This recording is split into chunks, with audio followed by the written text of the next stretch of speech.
Om Shri Mahaperiyava Charanam.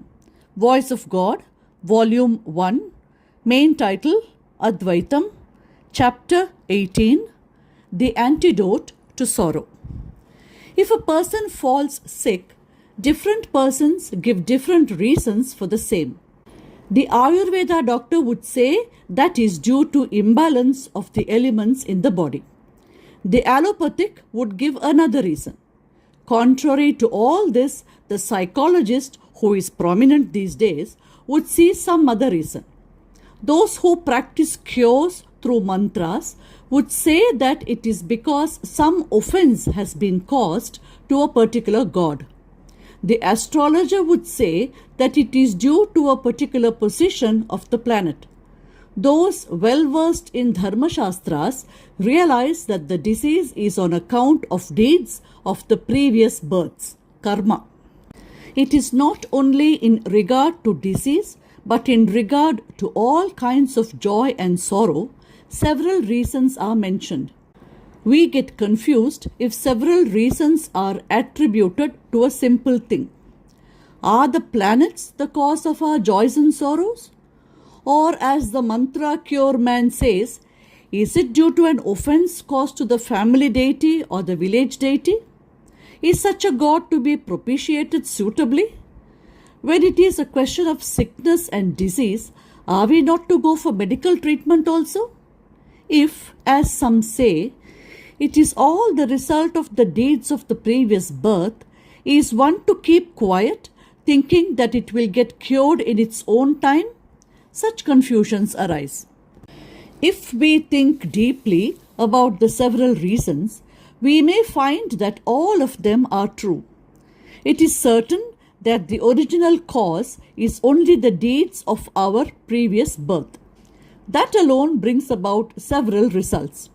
Rain is only one, but how many things result from it? The earth becomes wet, small insects start flying, the frogs start making noise, some plants look more green and show fresh life, while some others perish. All these follow from one thing, namely rain.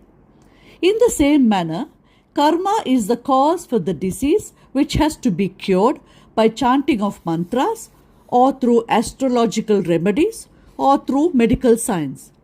In life, there are several other problems apart from disease. Problems which have to be tackled with money power or official status or physical strength, by using intelligence, etc., are countless. The cause for these problems and sufferings is only karma.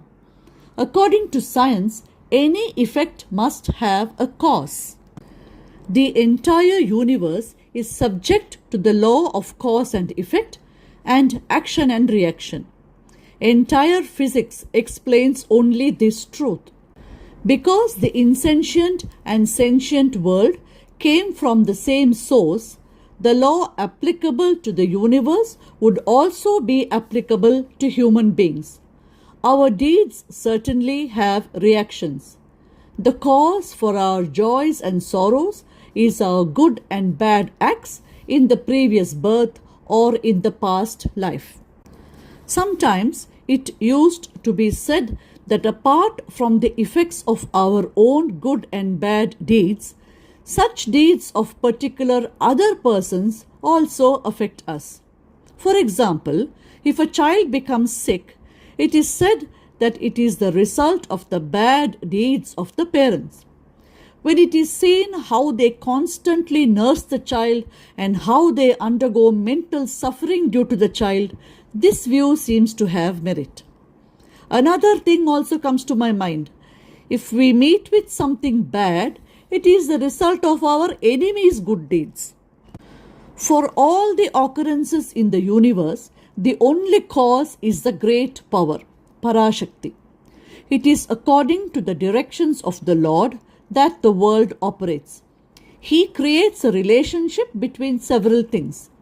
Nothing occurs in this world which is totally unrelated to something.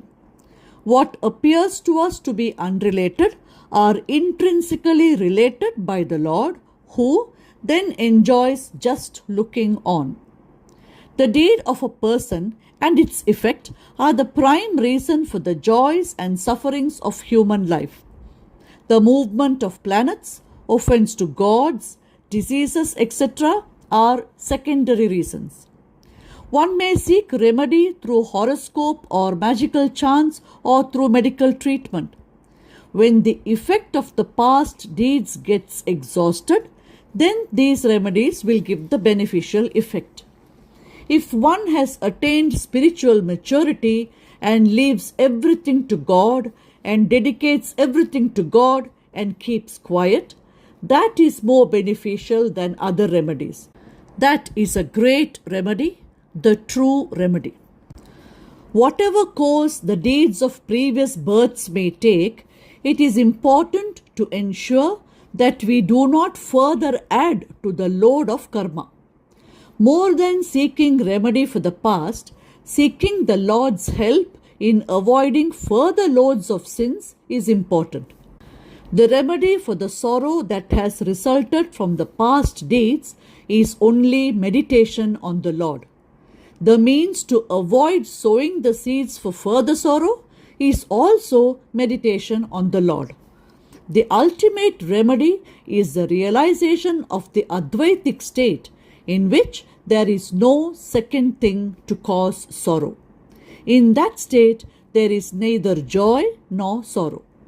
The truth, which is the base for both, will be self-effulgent. Om Shri Mahaperiyava Charanam. Jai Jai Shankara, Har Har Shankara.